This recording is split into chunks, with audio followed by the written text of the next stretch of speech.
सायली, आज आपली परीक्षा संपली.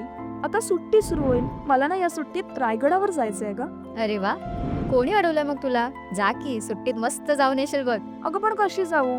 कोणाला सोबत घेऊन जाऊ?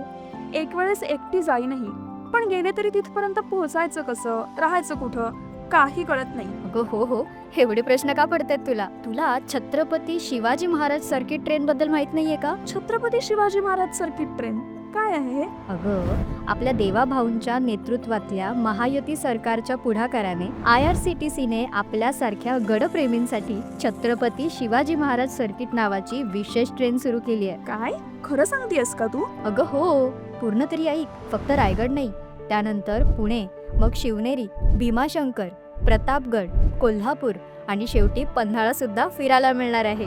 9 जूनला सुरू होणाऱ्या या 5 दिवसांच्या सहलीत शिवरायांच्या तेजस्वी इतिहासाशी निगडीत ऐतिहासिक स्थळांना भेट देऊन महाराष्ट्राचा जाज्वल्य इतिहास अनुभवण्याची संधी चालून आली आहे. एवढी सगळी ठिकाणं एकाच सहलीत असणार आहेत?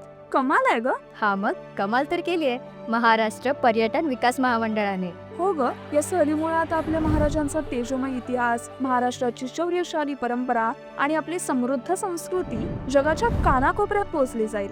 आपला महाराष्ट्र आणि त्याचा इतिहास आहेच एवढा महान की तो जगाच्या प्रत्येक कोपऱ्यात पोहोचलाच पाहिजे बघ. माझं ठरलंय, मी तर जाणार आहे. कोमल, मी तर म्हणते तू एकटी का जातेस? मी पण येते ना. एवढी चांगली चालून आलेली सुवर्ण संधी मी तरी कशाला सोडू?